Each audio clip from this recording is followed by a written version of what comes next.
നമസ്കാരം, middle east ന്യൂസിലേക്ക് സ്വാഗതം. ആദ്യം നോക്കാം പ്രധാന വാർത്തകൾ.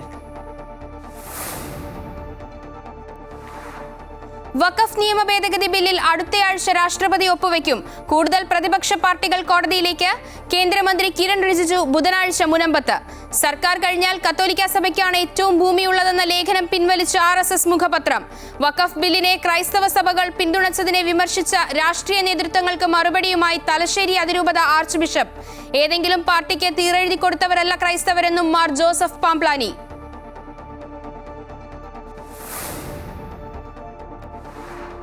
ഗോകുലം ഗ്രൂപ്പ് ഫെമ ചട്ടം ലംഘിച്ച് 600 കോടി രൂപയോളം വിദേശത്തു നിന്ന് സമാഹരിച്ച് നീടി. പണം സിനിമാ നിർമ്മാണത്തിന് ഉപയോഗിച്ചോ എന്ന് പരിശോധിക്കും.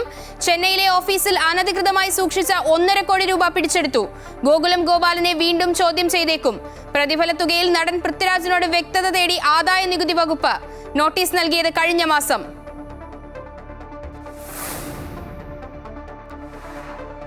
CPM ജനറൽ സെക്രട്ടറി സ്ഥാനത്തേക്ക് MA ബേബിക്ക് സാധ്യതയേറുന്നു. അശോക് ദാവ്ലെയുടെ പേരിൽ ഉറച്ചൊരു വിഭാഗം. പ്രായപരിധിയിൽ ആർക്കും ഇളവ് വേണ്ടെന്ന് ബംഗാൾ ഘടകം. കേരളത്തിലും അംഗങ്ങൾ കൊഴിഞ്ഞു പോകുന്നുവെന്ന് വിമർശനം. ഈ വിഷയത്തിൽ ഊന്നി എന്നുള്ള ചർച്ച ഇവിടെ നടക്കുന്നില്ല. ഈ സമരം സെറ്റിൽ ചെയ്യാൻ വേണ്ടിയിട്ടാണ് ചർച്ച വിളിക്കുന്നതെങ്കിൽ ആ സമരം ഉയർത്തുന്ന ഡിമാൻഡ് സെറ്റിൽ ചെയ്യുന്ന ഫോർമുലയിലേക്ക് പോകണം. ഒരു സെറ്റിൽമെന്റ് ഫോർമുല വരണം. ട്രേഡ് യൂണിയനുകൾക്കെതിരെ ആശമാർ. പഠനസമിതി എന്ന ആരോഗ്യമന്ത്രിയുടെ അഭിപ്രായത്തോട് യൂണിയൻ നേതാക്കൾ ഉടൻ യോജിച്ചെന്ന ആശമാർ. പ്രശ്നം പഠിക്കാൻ സമിതി എന്ന R ചന്ദ്രശേഖരന്റെ നിലപാട് തള്ളി VD സതീശനും ചെന്നിത്തലയും.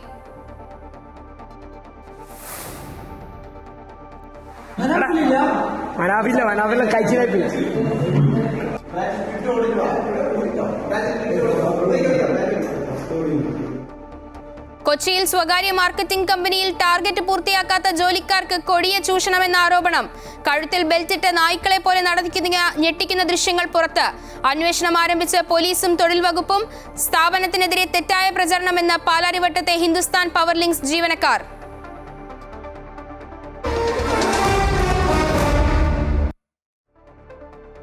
വഖഫ് നിയമ ഭേദഗതി ബില്ലിൽ അടുത്തയാഴ്ച രാഷ്ട്രപതി ഒപ്പുവെക്കും. പാർലമെന്റ് പാസാക്കിയ ബില്ല് രാഷ്ട്രപതിക്ക് അയക്കുന്നതിനുള്ള നടപടികൾ തുടങ്ങി. അതേസമയം ബില്ലിനെതിരെ സുപ്രീം കോടതിയെ സമീപിക്കുകയാണ് പ്രതിപക്ഷ പാർട്ടികൾ. കേന്ദ്രമന്ത്രി കിരൺ റിജിജു ബുധനാഴ്ച മുനമ്പത്തെത്തും.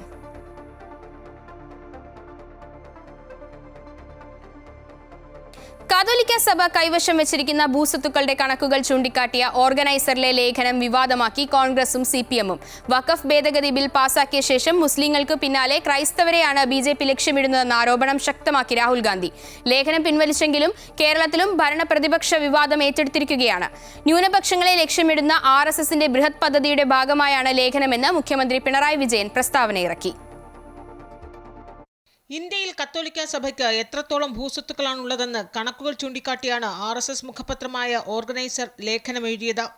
വഖഫ് ഭേദഗതി ബിൽ പാർലമെന്റിൽ പാസാക്കിയതിനു തൊട്ടു പിന്നാലെ RSS മുഖപത്രം എഴുതിയ ലേഖനം ചർച്ചയായതോടെ അത് പിൻവലിച്ചിരുന്നു. രാജ്യത്തുടനീളം ഏകദേശം 7 കോടി ഹെക്ടർ ഭൂമി സഭയ്ക്കുണ്ടെന്നും പള്ളികൾ, സ്കൂളുകൾ, കോളേജുകൾ, ആശുപത്രികൾ തുടങ്ങിയ സ്ഥാപനങ്ങൾ ഇവിടെ പ്രവർത്തിക്കുന്നുണ്ടെന്നും ഈ സ്വത്തിന്റെ ആകെ മൂല്യം 20,000 കോടി വരുമെന്നും ലേഖനത്തിൽ പറയുന്നു. RSS ക്രിസ്ത്യാനികൾക്കെതിരെ തിരിയാൻ അധിക സമയം വേണ്ടി വന്നില്ലെന്ന് രാഹുൽ ഗാന്ധി വിമർശിച്ചു. ഇത്തരം ആക്രമണങ്ങളെ ഭരണഘടനയിലൂടെ പ്രതിരോധിക്കണമെന്നും രാഹുൽ ഗാന്ധി പറഞ്ഞു. വിവാദം കേരളത്തിലും CPM-ഉം കോൺഗ്രസും ഏറ്റെടുത്തു. ന്യൂനപക്ഷങ്ങളെ തകർക്കാനുള്ള RSSന്റെ ബൃഹത് പദ്ധതിയുടെ ഭാഗമെന്ന് മുഖ്യമന്ത്രി പിണറായി വിജയൻ പ്രസ്താവനയിറക്കി. സഭയുടെ സ്വത്തിനെക്കുറിച്ച് അനവസരത്തിലുള്ള അനാവശ്യ പരാമർശം ചില വിപൽ സൂചനകളാണ് തരുന്നതെന്നും മുഖ്യമന്ത്രി ചൂണ്ടിക്കാട്ടി. ലേഖനത്തെ വിമർശിച്ച AICC ജനറൽ സെക്രട്ടറി KC വേണുഗോപാലും പ്രതിപക്ഷ നേതാവ് VD സതീശനും KPCC അധ്യക്ഷൻ K സുധാകരനും രമേശ് ചെന്നിത്തലയും അടക്കം കോൺഗ്രസ് നേതൃത്വം രംഗത്ത് വന്നു. RSSന്റെ മുഖപത്രത്തിൽ RSSന്റെ അല്ലാതെ അഭിപ്രായം വരുമോ? അപ്പൊ ഇവര് ഈ ക്രൈസ്തവ ദേവാലയങ്ങളിൽ രത്നകിരീടമായി പോകുന്നതിന്റെയും ഈസ്റ്റർ ദിവസം കേക്കുമായി ക്രൈസ്തവ ഭവനങ്ങൾ സന്ദർശിക്കുന്നതിന്റെയും രഹസ്യം മനസ്സിലായല്ലോ. ആദ്യം മുസ്ലിങ്ങൾ, അത് കഴിഞ്ഞ് ക്രിസ്ത്യാനികൾ. മതന്യൂനപക്ഷങ്ങളെ വേട്ടയാടാനുള്ള RSSന്റെയും BJPയുടെയും അജണ്ടയാണ് ഇപ്പോൾ ഓർഗനൈസറിലൂടെ പുറത്തു വന്നിരിക്കുന്നത്. മുനമ്പം വിഷയത്തിന്റെ പശ്ചാത്തലത്തിൽ വഖഫ് ഭേദഗതി ബില്ലിനെ അനുകൂലിച്ചു നിൽക്കുന്ന കേരളത്തിലെ ക്രൈസ്തവ സഭകൾക്ക് മുന്നിലാണ് ഓർഗനൈസർ ലേഖനം CPM-ഉം കോൺഗ്രസും ഉയർത്തിക്കാട്ടുന്നത്. അമൃത ന്യൂസ്, തിരുവനന്തപുരം. വഖഫ് ബില്ലിന്റെ പേരിൽ BJP മുനമ്പത്ത് വർഗീയ മുതലെടുപ്പ് നടത്തുകയാണെന്ന് മന്ത്രി V. അബ്ദുറഹ്മാൻ. ഹൈക്കോടതിയുടെ പരിധിയിലുള്ള കേസിൽ മുസ്ലിം ക്രിസ്ത്യൻ ജനവിഭാഗങ്ങളെ തമ്മിലടിപ്പിക്കാനാണ് BJP ശ്രമിക്കുന്നത്. മുനമ്പത്തെ ജനങ്ങളെ സംസ്ഥാന സർക്കാർ സംരക്ഷിക്കുമെന്നും മന്ത്രി പറഞ്ഞു. മുനമ്പത്തെ സാധാരണക്കാരന്റെ പ്രശ്നങ്ങൾ പരിഹരിക്കണം. അവിടെ പണം കൊടുത്ത് ഭൂമി വാങ്ങിയിട്ടുണ്ടെങ്കിൽ അവരുടെ പ്രശ്നം പരിഹരിക്കണം. അവർക്ക് ഭൂമിക്ക് ആവശ്യമായുള്ള രേഖകൾ നൽകണമെന്ന് ആദ്യം പറഞ്ഞ് കേരളത്തിലെ മുഖ്യമന്ത്രി പിണറായി വിജയനാണ്. ഇപ്പോഴല്ലേ ഇവരൊക്കെ വരുന്നത്. അപ്പോൾ ആ കാര്യം ബഹുമാനപ്പെട്ട മുഖ്യമന്ത്രി പറഞ്ഞതിന് ശേഷമാണ് ഇതിനൊക്കെ തന്നെ ഏറ്റുപറയുന്നത്. വിവിധ വിഷയങ്ങളിൽ സംസ്ഥാന സർക്കാരിനെ അതിരൂക്ഷമായി വിമർശിച്ച് താമരശ്ശേരി രൂപത കത്തോലിക് കോൺഗ്രസ് കോഴിക്കോട് സംഘടിപ്പിച്ച അവകാശ പ്രഖ്യാപന പൊതുസമ്മേളനത്തിലാണ് വിമർശനം. ഭരണ പ്രതിപക്ഷ പാർട്ടികൾ ക്രൈസ്തവ വിശ്വാസികളോടുള്ള അവഗണന തുടർന്നാൽ രാഷ്ട്രീയ പാർട്ടി രൂപീകരിക്കുന്നതിനെക്കുറിച്ച് ആലോചിക്കുമെന്ന് തലശ്ശേരി അതിരൂപത ബിഷപ്പ് മാർ ജോസഫ് പാംബ്ലാനി പറഞ്ഞു. JB കോശി കമ്മീഷൻ റിപ്പോർട്ട് ഉടൻ നടപ്പിലാക്കുക, വന്യജീവി ആക്രമണത്തിന് പരിഹാരം കാണുക, ക്രൈസ്തവ ന്യൂനപക്ഷ അവകാശങ്ങൾ സംരക്ഷിക്കുക തുടങ്ങിയ ആവശ്യങ്ങൾ ഉന്നയിച്ചാണ് താമരശ്ശേരി രൂപത കത്തോലിക്ക കോൺഗ്രസ് കോഴിക്കോട് അവകാശ പ്രഖ്യാപന റാലിയും പൊതുസമ്മേളനവും സംഘടിപ്പിച്ചത്. ആയിരങ്ങൾ അണിനിരുന്ന പൊതുസമ്മേളനം തലശ്ശേരി അതിരൂപത ബിഷപ്പ് മാർ ജോസഫ് പാംബ്ലാനി ഉദ്ഘാടനം ചെയ്തു. കൃഷിയിടത്തിലെത്തുന്ന കാട്ടുപന്നികളെ യഥേഷ്ടം കൈകാര്യം ചെയ്യുമെന്നും ജോസഫ് പാംബ്ലാനി പറഞ്ഞു. ജനവാസ മേഖലയിൽ ഇറങ്ങുന്ന വന്യമൃഗങ്ങളെ വെടിവെച്ച് കൊല്ലാൻ തീരുമാനമെടുത്ത ചക്കിട്ടപ്പാറ പഞ്ചായത്ത് ഭരണസമിതിയെയും അദ്ദേഹം അഭിനന്ദിച്ചു. ഞങ്ങളുടെ കൃഷിഭൂമിയിൽ കാണുന്ന ഈ മൃഗങ്ങളൊക്കെയും ഞങ്ങൾ വളർത്തുന്ന മൃഗങ്ങളാണ്. അവയെ യഥേഷ്ടം ഞങ്ങൾക്ക് കൈകാര്യം ചെയ്യാൻ അവകാശമുണ്ട്. അതൊരവകാശ പ്രഖ്യാപനമാണ്. ഈ അവകാശം ഞങ്ങൾ പ്രഖ്യാപിക്കുകയാണ്. കർഷകർക്ക് അനുകൂലമായ സമീപനം ഇതുവരെ വനം മന്ത്രി സ്വീകരിച്ചിട്ടില്ലെന്നും കഴിയില്ലെങ്കിൽ AK ശശീന്ദ്രൻ രാജിവെക്കണമെന്നും താമരശ്ശേരി ബിഷപ്പ് മാർ റെമിജിയോസ് ഇഞ്ചനാനിയിൽ പറഞ്ഞു. JB കോശി കമ്മീഷൻ റിപ്പോർട്ട് പൂഴ്ത്തിവെക്കുന്നതിൽ ബിഷപ്പ് മുഖ്യമന്ത്രിയെ വിമർശിച്ചു. നമുക്ക് കർഷകർ നേരിടുന്ന പ്രതിസന്ധികളോട് അനുകൂലമായൊരു സമീപനം ഇന്നുവരെ വനമന്ത്രി ഒരു പ്രസ്താവനയിലൂടെ പ്രതികരിച്ചിട്ടില്ല. പ്രത്യുത അദ്ദേഹത്തിൻ്റെ തെറ്റായിട്ടുള്ള പ്രതികരണങ്ങൾക്കെതിരെ നാം പ്രവർത്തിക്കുമ്പോൾ നമുക്കെതിരെ ശബ്ദമുയർത്തുകയാണ് വനമന്ത്രി. അതുകൊണ്ട് ഈ സമ്മേളനം ശക്തമായിട്ട് ആവശ്യപ്പെടുകയാണ്. കഴിവില്ലെങ്കിൽ വനമന്ത്രി രാജിവെക്കൂ എന്ന് തന്നെയാണ് ഞങ്ങൾ പറയുന്നത്. മുനമ്പം നിവാസികൾക്ക് കൂടി വേണ്ടിയാണ് പൊതുസമ്മേളനം സംഘടിപ്പിച്ചതെന്ന് താമരശ്ശേരി രൂപത കത്തോലിക്ക കോൺഗ്രസ് അവകാശപ്പെട്ടു. അമൃത ന്യൂസ്, കോഴിക്കോട്. വ്യവസായിയും എമ്പുരാൻ സിനിമയുടെ നിർമ്മാതാവുമായ ഗോകുലം ഗോപാലന്റെ ധനകാര്യ സ്ഥാപനങ്ങളിൽ നടത്തിയ പരിശോധനയിൽ 1.5 കോടി രൂപ പിടിച്ചെടുത്തതായി ED. വിദേശ നാണയ വിനിമയ ചട്ട ലംഘനവുമായി ബന്ധപ്പെട്ട് നടത്തിയ റെയ്ഡിനിടെയാണ് പണം കണ്ടെത്തിയത്. വെള്ളിയാഴ്ച ഗോകുലത്തിന്റെ തമിഴ്നാട്ടിലെയും കേരളത്തിലെയും ഓഫീസുകളിൽ പരിശോധന നടത്തിയിരുന്നു. ചിട്ടി നിക്ഷേപവുമായി ബന്ധപ്പെട്ട കാര്യങ്ങളിൽ ഗോകുലം ഗോപാലനെയും ED ചോദ്യം ചെയ്തു. വിദേശ നാണയ വിനിമയ ചട്ടലംഘനം നടന്നെന്ന് ചൂണ്ടിക്കാണിച്ചുകൊണ്ടാണ് കഴിഞ്ഞ ദിവസം ഗോകുലം ഫൈനാൻസിന്റെ ചെന്നൈയിലെയും കോഴിക്കോട്ടെയും ഓഫീസുകളിൽ ED പരിശോധന നടത്തിയത്. കോഴിക്കോട് അരയടത്തുപാലത്തെ ഗോകുലം ഗ്രാൻഡിൽ 3.5 മണിക്കൂറും ചെന്നൈയിലെ ഓഫീസുകളിൽ 14 മണിക്കൂറും പരിശോധന നടന്നു. അതോടൊപ്പം ഗോകുലം ഗോപാലനെ 7.5 മണിക്കൂർ ചോദ്യം ചെയ്യുകയും ചെയ്തു. ഇന്നലെ നടന്ന പരിശോധനയിലാണ് 1.5 കോടി കണ്ടെത്തിയതായി ED അറിയിക്കുന്നത്. 450 കോടിയോളം രൂപയുടെ വിദേശ ഇടപാട് തിരിച്ചറിഞ്ഞുവെന്നും വിശദമായ പരിശോധനയ്ക്ക് ശേഷമേ കണക്കുകളിൽ വ്യക്തത വരൂവെന്നും ED പറയുന്നു. ഗോകുലം ഗോപാലന്റെ കമ്പനികളിലേക്ക് ഫെമ ചട്ടങ്ങൾ ലംഘിച്ചു വിദേശത്തു നിന്നും കോടിക്കണക്കിന് രൂപ എത്തിയിട്ടുണ്ട്. ഈ പണം സിനിമാ നിർമ്മാണത്തിനടക്കം ഉപയോഗിച്ചോ എന്നും ED പരിശോധിച്ചു വരികയാണ്. 2017 ആദായ നികുതി വകുപ്പും 2023 EDയും ഗോകുലം ഗോപാലനെതിരെ അന്വേഷണം നടത്തിയിരുന്നു. ആദായ നികുതി വകുപ്പിന്റെ പരിശോധനയിൽ ക്രമക്കേട് കണ്ടെത്തിയതിനെ തുടർന്ന് അന്ന് വലിയ തുകയാണ് പിഴയായി ഈടാക്കിയത്. അമൃത ന്യൂസ്, കോഴിക്കോട്. നടൻ പൃഥ്വിരാജിന് ആദായ നികുതി വകുപ്പിന്റെ നോട്ടീസ്. കൊച്ചിയിലെ ആദായ നികുതി വകുപ്പിന്റെ അസസ്മെന്റ് വിഭാഗമാണ് നോട്ടീസ് അയച്ചിരിക്കുന്നത്. കടുവ, ജനഗണമന, ഗോൾഡ് എന്നീ 3 ചിത്രങ്ങളുമായി ബന്ധപ്പെട്ട സാമ്പത്തിക ഇടപാടുകൾ വിശദീകരിക്കണമെന്നാണ് നോട്ടീസ്. ഏപ്രിൽ 29 മുൻപ് വിശദീകരണം നൽകണമെന്നാണ് ആദായ നികുതി വകുപ്പിന്റെ ആവശ്യം. എമ്പുരാൻ വിവാദങ്ങൾക്ക് തുടർച്ചയായി നിർമ്മാതാവ് ഗോകുലം ഗോപാലിന് പിന്നാലെ പൃഥ്വിരാജിനും കേന്ദ്ര ഏജൻസിയുടെ നോട്ടീസ് ലഭിച്ചിരിക്കുകയാണ്. കടുവ, ജനഗണമന, ഗോൾഡ് എന്നീ സിനിമകൾക്ക് കിട്ടിയ പ്രതിഫലം സംബന്ധിച്ച കാര്യങ്ങൾ പൃഥ്വിരാജ് വിശദീകരിക്കണമെന്നാണ് ആദായനികുതി വകുപ്പിന്റെ നോട്ടീസിൽ പറയുന്നത്. ഈ 3 സിനിമകളിലും അഭിനേതാവെന്ന നിലയിൽ പൃഥ്വിരാജ് പ്രതിഫലം വാങ്ങിയിരുന്നില്ല. പാതി നിർമ്മാതാവെന്ന നിലയിൽ 40 കോടി രൂപയോളം വാങ്ങിയതായും ആദായനികുതി വകുപ്പ് കണ്ടെത്തിയിട്ടുണ്ട്. സിനിമയിൽ അഭിനേതാവെന്ന നിലയിൽ പ്രതിഫലം വാങ്ങുമ്പോൾ അതിന് നികുതി കൂടുതലാണ്. എന്നാൽ നിർമ്മാതാവെന്ന നിലയിൽ പണം വാങ്ങുമ്പോൾ നികുതി താരതമ്യേന കുറവാണ്. മാർച്ച് 29-നാണ് കൊച്ചി ആദായനികുതി വകുപ്പിന്റെ ഓഫീസിൽ നിന്ന് പൃഥ്വിരാജിന് നോട്ടീസ് അയച്ചത്. നിലവിലെ നോട്ടീസിന് എമ്പുരാനുമായോ മറ്റ് രാഷ്ട്രീയ വിവാദങ്ങളുമായോ യാതൊരു ബന്ധവുമില്ലെന്നും ഇതൊരു സ്വാഭാവിക നടപടിയാണെന്നുമാണ് ആദായനികുതി വകുപ്പിന്റെ പ്രതികരണം. 2022 നടത്തിയ പരിശോധനകളുടെയും വിവരങ്ങളുടെയും അടിസ്ഥാനത്തിലാണ് നോട്ടീസെന്ന് ആദായനികുതി വകുപ്പ് പറയുന്നു. മാർച്ച് 29-ന് നോട്ടീസ് നൽകിയത് ഒരു സാമ്പത്തിക വർഷം അവസാനിക്കുന്നതിന്റെ ഭാഗമായാണ്. ഇമെയിൽ വഴിയാണ് നോട്ടീസ് അയച്ചിരിക്കുന്നത്. ഈ മാസം 29-നകം നേരിട്ടോ അല്ലാതെയോ മറുപടി നൽകണമെന്നാണ് ആദായനികുതി വകുപ്പിന്റെ നിർദ്ദേശം. അമൃത ന്യൂസ്, കൊച്ചി.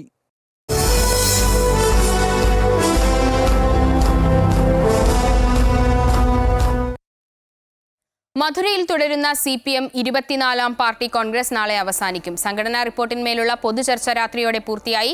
കേരളത്തിൽ നിന്ന് 3 പേരാണ് ചർച്ചയിൽ പങ്കെടുത്തത്. കേന്ദ്ര നേതാക്കൾ താഴെത്തട്ടിലേക്ക് ഇറങ്ങി പ്രവർത്തിക്കണമെന്ന് കേരളത്തിലെ പ്രതിനിധികൾ പറഞ്ഞു. അതേസമയം പ്രായപരിധി കുറയ്ക്കണമെന്ന ഗ്രൂപ്പ് ചർച്ചയിലെ ആവശ്യം പൊതുചർച്ചയിൽ കേരളത്തിൽ നിന്നുള്ള പ്രതിനിധികൾ ഉന്നയിച്ചില്ല. സംഘടനാ റിപ്പോർട്ടിലെ പൊതുചർച്ചയ്ക്ക് മറുപടി നാളെയാണ്. രാവിലെ കേന്ദ്ര കമ്മിറ്റി ചേർന്ന് പൊതുചർച്ചയ്ക്കുള്ള മറുപടിയും പുതിയ കേന്ദ്ര കമ്മിറ്റി അംഗങ്ങളുടെ പാനലും ചർച്ച ചെയ്ത് അംഗീകരിക്കും. പോളിറ്റ് ബ്യൂറോ അംഗങ്ങളായ MA ബേബി, അശോക് ദാവ്ലെ എന്നിവരുടെ പേരുകളാണ് ജനറൽ സെക്രട്ടറി സ്ഥാനത്തേക്ക് ഉയർന്നു വന്നിട്ടുള്ളത്. MA ബേബിയുടെ കാര്യത്തിൽ മുഖ്യമന്ത്രിയുടെ നിലപാട് നിർണായകമാണ്. നാളെ വൈകിട്ട് പൊതുസമ്മേളനത്തോടു കൂടിയാണ് പാർട്ടി കോൺഗ്രസ് സമാപിക്കുക. ദേശീയതലത്തിൽ CPM വളർച്ച പ്രാപിക്കുന്നുണ്ടെന്ന് അവകാശപ്പെടുമ്പോഴും കേരളത്തിൽ ഉൾപ്പെടെ പാർട്ടി അംഗങ്ങൾ കൊഴിഞ്ഞുപോകുന്നു. രാജ്യത്ത് 33,252 ആളുകൾ പുതുതായി പാർട്ടി അംഗത്വം സ്വീകരിച്ചു. എന്നാൽ കേരളത്തിൽ 2022 പേർ പാർട്ടി മെമ്പർഷിപ്പിൽ നിന്ന് പോയെന്ന് സംഘടന ചൂണ്ടിക്കാട്ടുന്നു. അംഗസംഖ്യ വർദ്ധിപ്പിക്കുന്നതോടൊപ്പം തിരുത്തൽ നടപടിയുമായി മുന്നോട്ടു പോകുമെന്ന് പാർട്ടി പോളിറ്റ് ബ്യൂറോ അംഗം BV രാഘവലു പറഞ്ഞു. ജനകീയ വിഷയങ്ങളിൽ ഇടപെടാത്ത വിമർശനമാണ് കേരളത്തിൽ നിന്നുള്ള പ്രതിനിധികൾ ഉന്നയിച്ചത്. ദേശീയതലത്തിൽ പാർട്ടി അംഗങ്ങളുടെ എണ്ണം വർദ്ധിക്കുന്നുണ്ടെങ്കിലും സംഘടനാ അസ്വാസ്ഥ്യങ്ങൾ ഉണ്ടെന്ന് അവകാശപ്പെടുന്ന സംസ്ഥാനങ്ങൾക്ക് കൊഴിഞ്ഞുപോക്ക് കൂടുകയാണ്. 5,64,895 അംഗങ്ങളുള്ള കേരളമാണ് ഏറ്റവും വലിയ സംസ്ഥാന ഘടകം. പക്ഷേ 2,228 അംഗങ്ങൾ കൊഴിഞ്ഞുപോയി. 2022 കണക്കുമായി താരതമ്യം ചെയ്യുമ്പോൾ കുറവ് 9,426 ആണ്. പശ്ചിമ ബംഗാളിൽ 1096 അംഗങ്ങൾ കൂടിയപ്പോൾ ത്രിപുരയിൽ 4,775 അംഗങ്ങൾ കുറഞ്ഞു. CPM-ന് ഗോവയിൽ ആകെയുള്ളത് 45 അംഗങ്ങൾ. ആൻഡമാൻ നിക്കോബാറിൽ 301 അംഗങ്ങളാണ് ഉള്ളത്.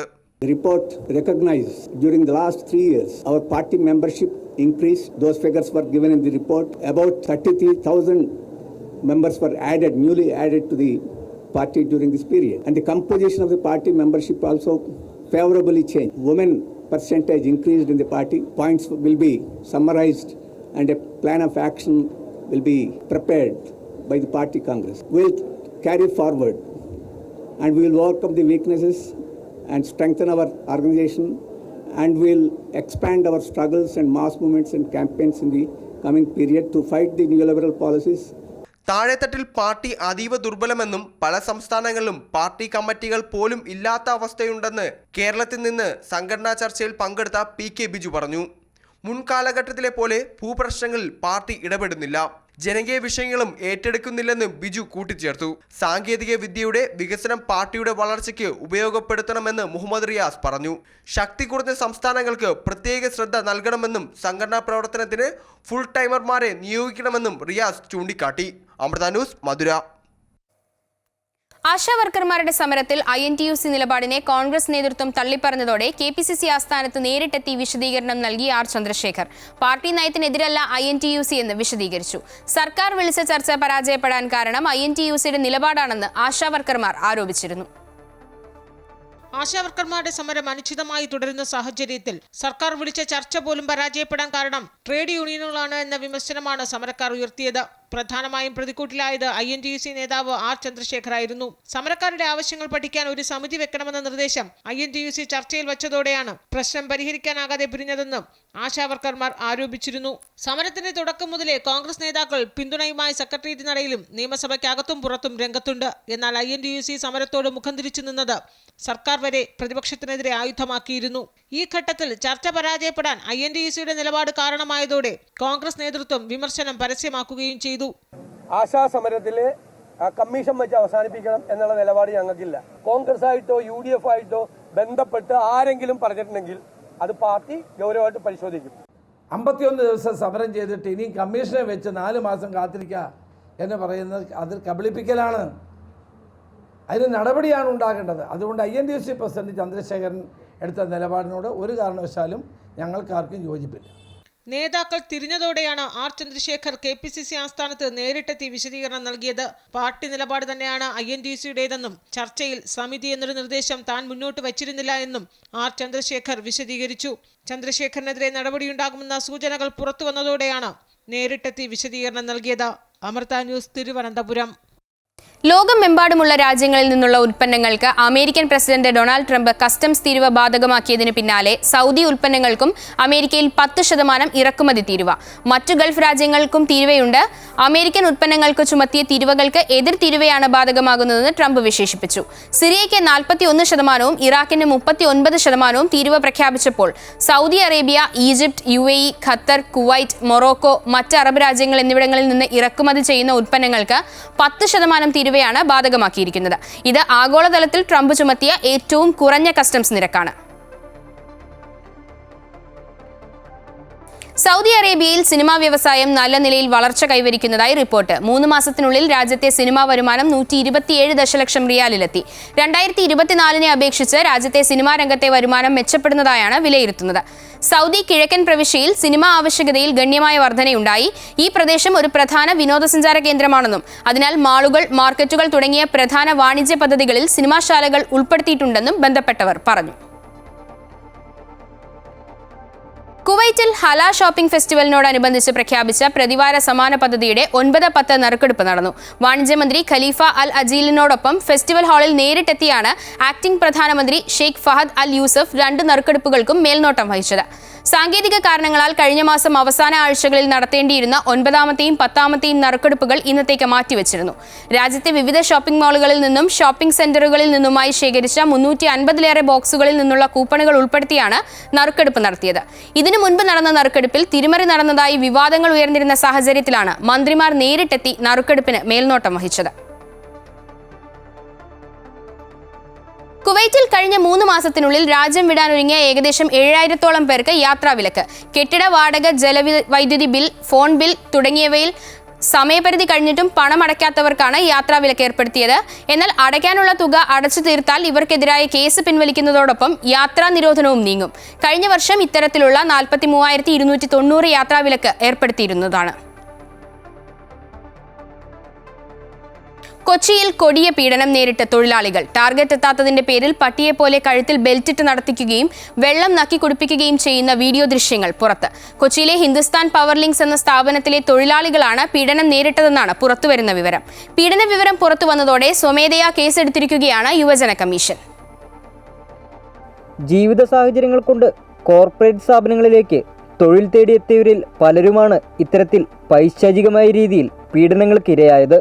ടാർഗറ്റ് എത്താത്തതിൻ്റെ പേരിൽ അടിവസ്ത്രം മാത്രം ധരിപ്പിച്ച് നിർത്തുക, പട്ടിയെപ്പോലെ നടത്തിക്കുക, വെള്ളം കുടിപ്പിക്കുക തുടങ്ങിയ രീതിയിലായിരുന്നു പീഡനങ്ങൾ. ആരോപണം നേരിട്ട സ്ഥാപനത്തിൻ്റെ ഉടമ ജോയ് ജോസഫ് പറയുന്നത് സംഭവത്തിൽ തനിക്കോ സ്ഥാപനത്തിനോ ബന്ധമില്ലെന്നാണ്. പെരുമ്പാവൂർ കേന്ദ്രീകരിച്ച് പ്രവർത്തനം നടത്തുന്ന കെൽട്രോ എന്ന സ്ഥാപനത്തിലാണ് ഇതെല്ലാം സംഭവിച്ചതെന്ന മറ്റു വിവരങ്ങളും പുറത്തു വരുന്നുണ്ട്. ഇക്കാര്യങ്ങളെല്ലാം സംബന്ധിച്ച് കൂടുതൽ വ്യക്തത വരുത്താനൊരുങ്ങുകയാണ് പോലീസ്. നിലവിൽ ഇപ്പോൾ പ്രചരിക്കുന്ന ദൃശ്യങ്ങളാണ് ഞാൻ കണ്ടിരിക്കുന്നത്. അതിൽ ജോ ജോസഫ് ഈ പറഞ്ഞ ഇൻസിഡൻറ്റ് നടന്നു എന്ന് പറയുന്നത് പോലത്തുള്ള ഒരു ഫ്ലോറിൽ നിന്നൊരു ഒരാൾക്കൊരു ടൈ കെട്ടി കൊടുക്കുന്നൊരു ദൃശ്യങ്ങൾ കണ്ടു. ഞാനിവിടെ കംപ്ലീറ്റ് പരിശോധിച്ചിട്ടും അത്തരത്തിലുള്ളൊരു ഫ്ലോറോ മറ്റു കാര്യങ്ങൾ കാണാൻ കഴിഞ്ഞില്ല. അത് ഞാൻ അയാളോട് ചോദിച്ചപ്പോൾ പെരുമ്പാവൂരുള്ള ഈ സ്ഥാപനത്തിൻ്റെ ബിൽഡിങ്ങിൻ്റെ ഉദ്ഘാടനത്തിന് അവിടുത്തെ നേരത്തെ പറഞ്ഞ ഷുഹൈലോ അയാൾ വിളിച്ചതനുസരിച്ച് പോയിരുന്നു. ഡിസ്ട്രിബ്യൂട്ടർ ആയതുകൊണ്ട് ഈ പറഞ്ഞ ചില ഗിഫ്റ്റുകൾ കൊടുക്കാനോ അല്ലെങ്കിൽ മറ്റ് പ്രൈസുകൾ കൊടുക്കാനോ പലപ്പോഴും പോകാറുണ്ട്. അതിൻ്റെ ഒരു വിഷ്വലാണെന്നാണ് അയാൾ പറയുന്നത്, അയാൾ അവകാശപ്പെടുന്നത്. ബാക്കിയുള്ള കാര്യങ്ങൾ ഈ പറഞ്ഞ ഇൻസിഡൻറ്റ് അവിടെയാണോ എന്നുള്ളത് പെരുമ്പാവൂർ പോലീസുമായിട്ട് ബന്ധപ്പെട്ടിട്ടുണ്ട്. ഇനിയിപ്പോൾ അവരത് ക്ലാരിഫൈ ചെയ്യണം. ഹിന്ദുസ്ഥാൻ പവർ ലിങ്ക്സിൽ നിന്നും സാധനങ്ങൾ വാങ്ങി വിൽപ്പന നടത്തിയിരുന്ന കമ്പനിയാണ് കെൽട്രോ. ഈ കമ്പനിയുടെ നടത്തിപ്പുകാരനായിരുന്ന ഹുബൈലിന്റെ നേതൃത്വത്തിലാണ് പീഡനം നടന്നതെന്നും പറയുന്നു. നേരത്തെയും ഇയാളെ പോലീസ് അറസ്റ്റ് ചെയ്തിട്ടുണ്ട്. സ്ത്രീ തൊഴിലാളികളെ ലൈംഗികമായി ആക്രമിച്ചെന്നായിരുന്നു കേസ്. അതേസമയം പീഡനത്തിനിരയായവർ പറയുന്നത് 2 കമ്പനികളും തമ്മിൽ ബന്ധമുണ്ടെന്നാണ്. അമൃത ന്യൂസ്, കൊച്ചി. മാതാ അമൃതാനന്ദമയി മഠം വർഷം തോറും നൽകി വരുന്ന അമൃതശ്രീ സ്വയം സഹായ സംഘങ്ങളായ വനിതകൾക്കുള്ള വസ്ത്രവിതരണം ആലപ്പുഴ ജില്ലയിൽ പൂർത്തിയായി. സ്ത്രീ ശാക്തീകരണം ലക്ഷ്യമിട്ടാണ് അമൃതശ്രീ സ്വയം സഹായ സംഘം രൂപീകരിച്ചിട്ടുള്ളത്. ആലപ്പുഴ ജില്ലയിലെ 52 ക്ലസ്റ്ററുകളിലായി 15,000-ഓളം അമൃതശ്രീ സ്വാശ്രയ സംഘാംഗങ്ങൾക്കാണ് വസ്ത്രങ്ങൾ വിതരണം ചെയ്തത്. കരുവാറ്റ, മണ്ണാർശാല, ചെട്ടികുളങ്ങര, പത്തിയൂർ, ചേപ്പാട്, കായംകുളം എന്നീ മേഖലകളിലെ വനിതകൾക്കാണ് 3ാം ഘട്ടത്തിൽ സാരികൾ വിതരണം ചെയ്തത്. ഇന്ന് ഏതാണ്ട് 20,000-ഓളം സ്വാശ്രയ സംഘങ്ങളാണ് നമ്മുടെ രാജ്യത്ത് പ്രവർത്തിക്കുന്നത്. അതിൽ ആലപ്പുഴ ജില്ലയിൽ തന്നെ വളരെ നല്ല നിലയിൽ പ്രവർത്തിക്കുന്ന ഒട്ടനവധി സ്വാശ്രയ സംഘങ്ങളുണ്ട്. ഈ പ്രവർത്തന മൂലധനം കൊടുക്കുന്നതോടൊപ്പം തന്നെ അമ്മ എല്ലാ വർഷവും ഇവർക്ക് ഒരു വസ്ത്രവും കൊടുക്കുന്നുണ്ട്. അമ്മയുടെ നേതൃത്വത്തിൽ തന്നെ ആശ്രമത്തിലെ അന്തേവാസികൾ അവർ ഓരോ പാക്കറ്റുകൾ നിറച്ച വളരെ ഗുണമേന്മയുള്ള ഭക്ഷ്യധാന്യങ്ങൾ അവരുടെ വീടുകളിലേക്ക് എത്തിക്കാനും അമ്മ പരിശ്രമിച്ചിട്ടുണ്ട്.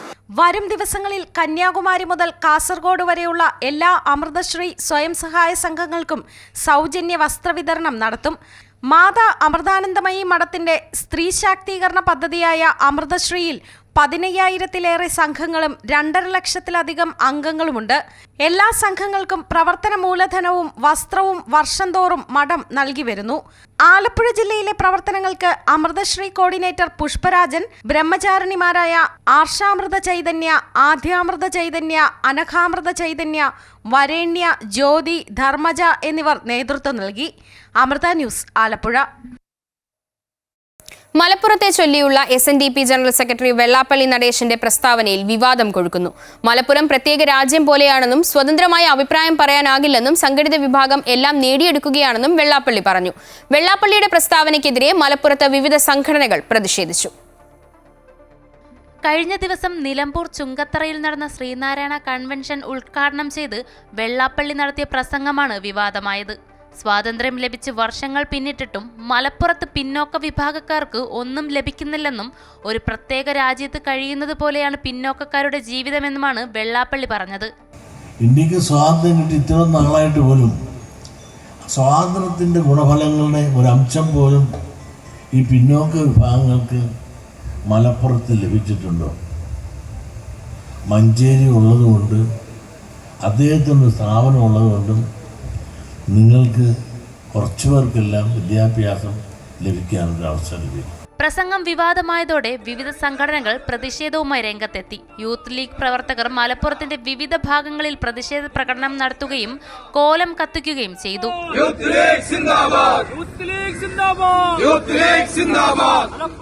വെള്ളാപ്പള്ളി നടേശന്റെ പ്രസ്താവന പ്രതിഷേധാർഹമാണെന്ന് AP അനിൽകുമാർ MLA പറഞ്ഞു. യഥാർത്ഥത്തിൽ ഗുരുദേവ ധർമ്മം എന്താണ് എന്ന് മിനിമം അദ്ദേഹത്തിന് ബോധ്യമുണ്ടെങ്കിൽ ഒരിക്കലും വെള്ളാപ്പള്ളി നടേശൻ ഇത്തരമൊരു പ്രസ്താവന നടത്തില്ല. വരും ദിവസങ്ങളിലും പ്രതിഷേധം ശക്തമാക്കാനുള്ള നീക്കത്തിലാണ് വിവിധ സംഘടനകൾ. അമൃത ന്യൂസ്, മലപ്പുറം. തിരുവനന്തപുരത്തെ IB ഉദ്യോഗസ്ഥയുടെ ആത്മഹത്യയിൽ IB ഉദ്യോഗസ്ഥനായ പ്രതി സുഗാന്തിനെതിരെ കൂടുതൽ തെളിവുകൾ പുറത്ത്. യുവതിയെ ഗർഭഛിദ്രത്തിന് വിധേയയാക്കാൻ സുഗാന്ത് വ്യാജരേഖകൾ ഉണ്ടാക്കിയതായാണ് പോലീസിന്റെ കണ്ടെത്തൽ.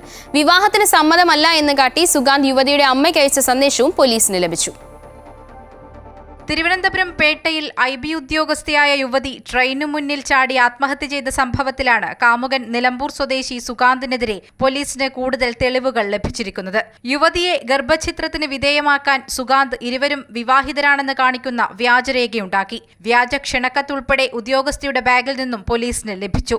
ജൂലൈയിൽ തിരുവനന്തപുരത്തെ സ്വകാര്യ ആശുപത്രിയിൽ വെച്ചാണ് യുവതിയുടെ ഗർഭഛിദ്രം നടത്തിയത്. തുടർന്ന് വിവാഹത്തിൽ നിന്നും സുഗാന്ത് പിന്മാറുകയായിരുന്നു. യുവതി ആത്മഹത്യ ചെയ്യുന്നതിന് ഏതാനും ദിവസം മുൻപ് വിവാഹത്തിന് സമ്മതമല്ലെന്ന് യുവതിയുടെ മാതാവിന് സുഗാന്ത് സന്ദേശവും അയച്ചു. ഇതിനെ തുടർന്നുണ്ടായ മാനസിക വിഷമമാണ് ആത്മഹത്യയ്ക്ക് കാരണമെന്നാണ് പോലീസിന്റെ നിഗമനം. ഒളിവിൽ കഴിയുന്ന സുഗാന്ത് മുൻകൂർ ജാമ്യത്തിനായി ഹൈക്കോടതിയെ സമീപിച്ചിട്ടുണ്ട്. ലുക്കൌട്ട് നോട്ടീസ് പുറപ്പെടുവിച്ചത് കൂടാതെ ലൈംഗിക പീഡനം ഉൾപ്പെടെയുള്ള വകുപ്പുകൾ ചുമത്തി സുഗാന്തിനെതിരെ വിശദമായ റിപ്പോർട്ട് കോടതിയിൽ നൽകാനാണ് പോലീസ് തയ്യാറെടുക്കുന്നത്.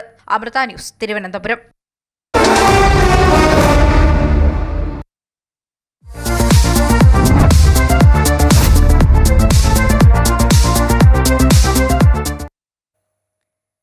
IPL-ൽ ചെന്നൈ സൂപ്പർ കിങ്സിന് തുടർച്ചയായ മൂന്നാം തോൽവി. ഡൽഹി ക്യാപിറ്റൽസിനെതിരെ 25 റൺസിനാണ് ചെന്നൈ സ്വന്തം കാണികൾക്ക് മുന്നിൽ അടിയറവ് പറഞ്ഞത്. 184 റൺസ് വിജയലക്ഷ്യം പിന്തുടർന്ന ചെന്നൈയുടെ ഇന്നിംഗ്സ് 5 വിക്കറ്റ് നഷ്ടത്തിൽ 158 റൺസിൽ അവസാനിച്ചു. 51 പന്തിൽ 77 റൺസ് നേടിയ KL രാഹുലാണ് ഡൽഹിയുടെ ടോപ്പ് സ്കോറർ. നിലവിൽ ഡൽഹി പോയിന്റ് പട്ടികയിൽ 1ാം സ്ഥാനത്താണ്. ചെന്നൈ സൂപ്പർ കിങ്സിന്റെ തുടർച്ചയായ മൂന്നാം തോൽവിയാണിത്. ഈ വാർത്താ ബുള്ളറ്റിൻ പൂർണ്ണമാകുന്നു. കൂടുതൽ വാർത്തകളും വിശേഷങ്ങളും അമൃത ന്യൂസ് യൂട്യൂബ് ചാനലിൽ കാണാം. നമസ്കാരം.